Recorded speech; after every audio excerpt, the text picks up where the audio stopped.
We have a scientist named Charles Augustin de Coulomb, and he is the one who determines the amount and direction of attraction and repulsion between two bodies. And as time goes by, it became a law derived from his name, Coulomb. And then we have now Coulomb's law. And this Coulomb's law states that the force exerted by charge Q to another body Q2 is directly proportional to the product of the charges and inversely proportional to the square of the distance r between them.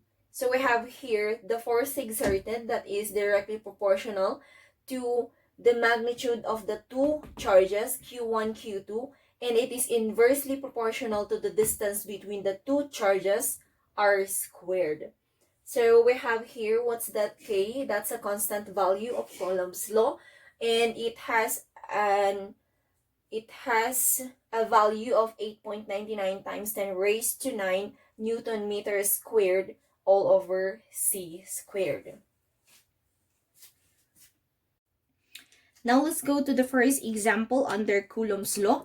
We have here 2 point charges, Q1, which is positive 4 microcoulomb, and Q2, negative 12 microcoulomb, are separated by 15 centimeters. Calculate the force that one charge exerts on the other. So we have here the known coming from the problem. Your Q1 is positive 4 times 10, since microcoulomb yan, that's raised to negative 6 coulomb. Your Q2 is negative 12 times 10 raised to negative 6 automatically. I've mentioned a while ago the unit of charges. And we have here the distance is 15 centimeters. And remember that our standard unit here to be used is in meters. So convert centimeters into meters. In 1 meter, we have 100 centimeter. Therefore, you will be having 0.15 meters. And also, we have the constant value that's provided already. And we are asked to solve for the force exerted. Now, for us to imagine what or how does the charges looks like, we will be drawing the simple illustration to show how they are plotted together. So we have here Q1 and then Q2. These are the two charges. Your Q1 here is positive Q1. Your Q2 here is negative. Do not forget the illustration or their charges, because it will really affect their movement. So from that, we have a distance between them is going here. The distance between them is 0.15 meters. Therefore, in this illustration, calculate the force that one charge exerts on the other. Remember that in two charges, always the positive will be attracted to the negative particle. So, from here, this one will be moving towards this. That will be the structure of it. Alright. Since we will be solving for the force that one charge exerts on the other, either we will be solving the force that Q1 exerts on Q2 and Q2 to Q1. So when we go back to the formula of force exerted, we will be using this. Alright, so we will go now to our solution. Let us minimize or maximize our space here. Solution. We said that we will be solving the force exerted by either Q1 to Q2 and then Q2 to Q1. So we will solve first force exerted by Q1 to Q2. And with that, we will be using K. Since 1 first, then we have Q1 on Q2 all over your R squared. So your value of K is 8.99 times 10 raised to 9 Newton meter squared times, or all over C squared. Multiply it by Q1, which is 4 times 10 raised to negative 6. Multiply it to the value of negative 12 times 10 raised to negative 6 Coulomb. And that is now all over your R squared, which is 0.15 15 meters squared. Alright, so when we perform the math, we have now the answer as F12 is equivalent to, let's do the math, you will be having now negative 19.18 newtons. Negative 19.18 newtons. This will be cancelled. This will be cancelled out. So you will have now newtons. So since that is negative, it means to say it will now be going to the left. Or you can just say 19.18 to the left. Now let's solve on the force exerted by Q2 on Q1. So we have now K multiplied with the quantity of Q2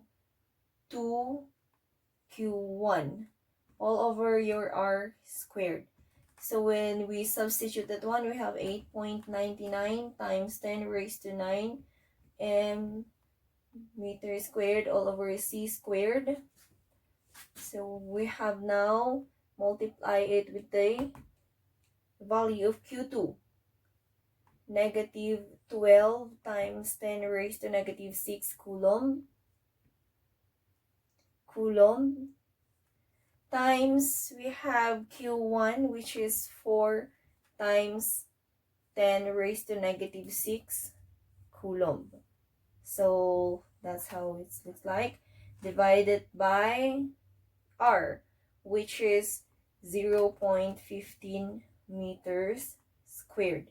When we perform the math, you will have now the answer as negative 19.18 Newton or 19.8 to the right. So why is it that it's negative? Because the force exerted by Q21 will go now to the opposite direction. It will go to the right. That's why it's okay for you to remove the negative sign if you write this one, the direction of this force of this charge. And that's it. You need to cancel your Coulomb. We have meters, and you have your N. So you have negative 19.18 Newton or 19.18 to the right. Your Q1 will go now to the right as we have here. It will go to the right. That's it for number 1. For problem number 2, we have here a force of 25 Newton is experienced by two charges with negative 10 microcoulomb and negative 15 microcoulomb. How far apart are these charges? For the given, we have force is equals to 25 Newton. We also have Q1, which is negative 10 microcoulomb. That is the same as negative 10 times 10 raised to negative 6 Coulomb. Your Q2 is negative 15 microcoulomb, the same as negative 15 times 10 raised to negative 6 Coulomb. And always remember with this, we have the constant value for K, which is 8.99 times 10 raised to 9 Newton meter squared all over C squared. And we are asked to solve how far apart we have R. Let's solve for the distance. Alright, now let's go to the original formula. Your original formula is FE is equals to K with the quantity of Q1, Q2 all over R squared. Let's just cross multiply that. You can now have K is equals to Q1, Q2 is equals to force exerted times R squared. Divide both sides by FE for you to isolate R. And you can now have your R squared is equals to K, Q1, Q2 all over FE. So for you to remove the square here, R now is equals to the square root of K with multiply with the quantity of Q1, Q2 all over F or force exerted. So that's now the formula that we will be using. With this formula, we will now be substituting the value that we had a while back. We have R is equals to the square root of your K, which is 8.99 times 10 raised to 9 Newton meter squared all over C squared. You will be multiplying that with the value of Q1. If you still remember, that's negative 10 times 10 raised to negative 6 Coulomb times the value of your Q2, which is negative 15 times 10 raised to negative 6 Coulomb as well. All over your force, which is 25 newtons. And when you perform this one, you will arrive with an answer of 0.23 meters. Alright, and therefore the space between Q1 and Q2 now is 0.23 meters. They are 0.23 meters apart. That's it for number 2. We have now problem number 3. 2-point charges are located on the x-axis of a coordinate system. Q1 is 1.0 nanocoulomb is at the x-axis at 2.0 centimeter apart, and Q2 is negative 3.0 nanocoulomb at 4.0 centimeter. And what is the total electric force exerted by Q1 and Q2 on charge Q3, which is equivalent or which has a value of 5.0 nanocoulomb at x is equals to 0. So for this, we have here the given Q1 here is 1. That's nanocoulomb, and that is equivalent to times 10 raised to negative 9. Same as with this, times 10 raised to negative 9. Your Q3 is times 10 raised to negative 9 as well. Now for the distances, we have 2 centimeter, and we mentioned that in Coulomb's law, it is expressed in meters. So convert those in meters. You have the following values, your constant value, and we are to solve for the total electric force exerted by Q2 and Q1 on Q3. Ito yung hinahanap natin. For you to imagine how are these plotted along the x-axis. So let's say, for example, this is the x-axis, and we have here, plotted here is your Q3, Q1, and then Q2. So your Q3 is a positive 1, your Q1 is positive also, and Q2 is negative 3. So here they are. Also, the distances between them. Now, the first step that we will do, of course, you are familiar with the formula already. And this is the basic formula. Now, let's solve first on the effect of Q1 on Q3. Let's see how will Q1 affect Q3. Since we are solving for Q effect of 1 on 3, we will follow this formula. Force effect of force on 1 on 3. So we have here the constant value Q1 and Q3. You will just be substituting the values here. This one will be for Q1, which is 1.0 nanocoulomb. Q3, 5.0 times 10 raised to negative 9. And the distance between them, which is 0.2 squared. So when you perform the math, you will arrive with a positive answer, which is 1.12 times 10 raised to negative 4 Newton. When you go back to the illustration, this one is a positive and charge and a positive charge. So with this, what do you think will be the movement? Is it to the right or to the left? It's going to the left. That's why if you will see here, it's going to the left. And since they have opposite direction, you can have now negative sign here because this one is a conventional sign. So negative 1.12 times 10 raised to 4 Newton. That's it. Now, let's solve for the effect of Q2 on Q3. For this one, Q2, we have negative 3 is here. Q3, 5 is here. Divided by the value of the R between them. So it's 0.04 squared.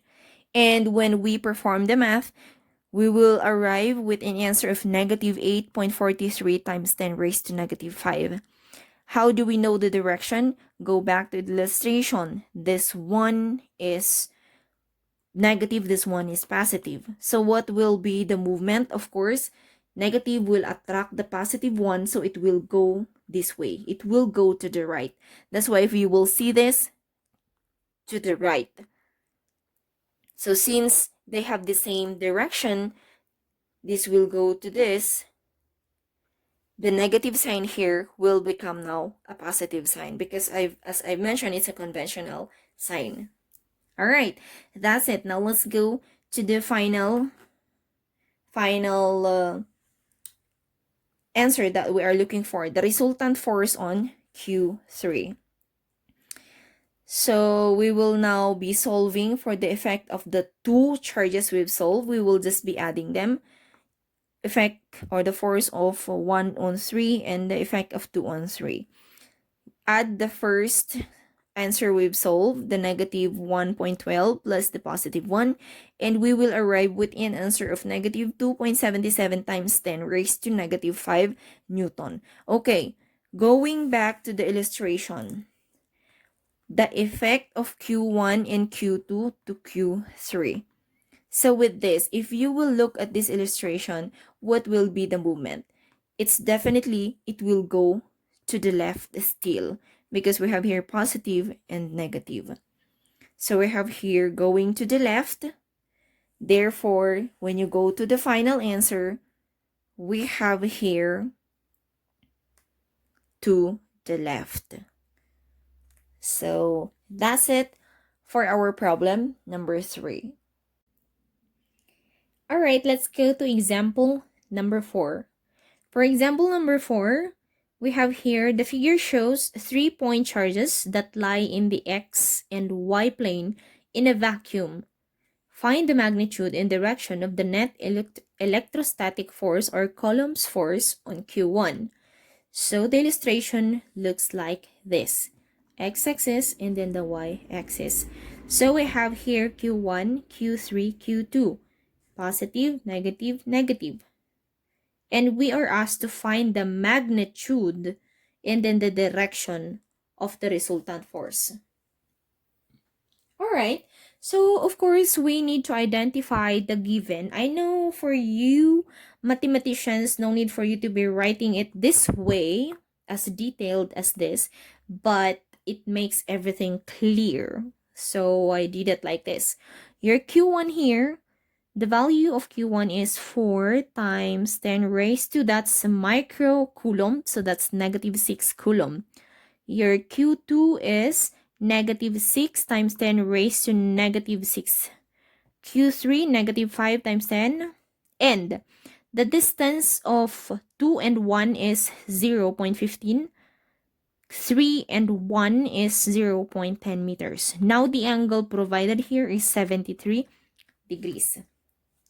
Of course, we have the constant value and we are asked to solve for the magnitude and the direction. Now with this, you will be going back to your favorite part, which is to solve the x and the y component. All right, let's begin with, we have here the formula for force. And we will be solving the effect of the forces on Q1 as mentioned here. The electrostatic force on Q1. So our center here, our reference point is Q1. So first, we will solve the effect of 2 on 1. So what I did is Q2 on Q1. So we will substitute. We have -6. Your 2 times your positive 4 times 10 raised to -6. Okay, all over the value of your R here, the distance between them, we have 0.15. And when you go to, when you solve for it, when you perform the math, you have -9.59 newtons. And this one is negative, this one is positive.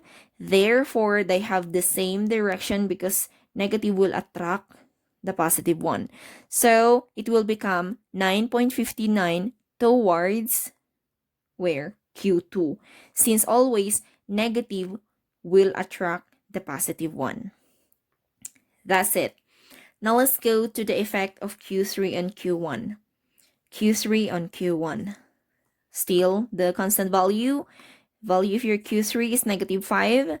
And then Q1 is 4. All over the distance between them, you will have now -17.98 newtons, or that is equivalent to, if you will see this one, negative and positive, it will go towards the right part. It will go towards Q3. That's why it became positive. Okay, now that we're done solving for that, we need to solve for the component of x and y. It's because if you will see this one, yes, this is along the x-axis. However, this one is not perfectly along the y-axis. It's in between. So we need to solve for the x and the y component. Now we are going to solve for the resultant force. And for us to do that, we will consider the x and the y component. First, we will consider force, or our answer here, on the effect of 2 on 1. Let's get its component along the x-axis. So we have component along the x-axis, 2 on 1. Cosine, since it's along the x-axis. So we have here 9.59 cosine. The angle provided a while ago is 73 degrees. You will arrive with this answer. Now when we go to this, we go to the y component. Y component, if you still remember, you will use sine theta. So we have 9.59 sine the degrees, the angle provided, and you have the answer. Now on the effect of 3 on 1, let's go back to the illustration. We have here 3 on 1, and if you will notice, it's already plotted along the x-axis. So you can just be copying it. No need to do the sine and cosine. And for y component, it's automatically 0 since it's already plotted along the x-axis. You get their summation, and you have now the value for the x and y component. And with that, we are ready to solve for the magnitude. For us to solve the magnitude, I know you still remember the formula. We have here the summation of fx along the x component and along the y component. So you add them, we have now force is, the magnitude now is 22.71 Newton. And for you to solve for the angle of the resultant force, you can have now the tangent formula. Substitute your Fy 9.17 all over the x which is 20.78 Newton. And you will have now the angle of 23.83. So therefore, the magnitude of the force is 22.71 Newton at an angle of 23.83 degrees. What will be the direction? It's north of east. Going up, north of east. Alright, so that's for our last example, and I believe you are now ready to go to the assessment part, review the problems provided, review the module, and answer your assessment part. Great day, everyone!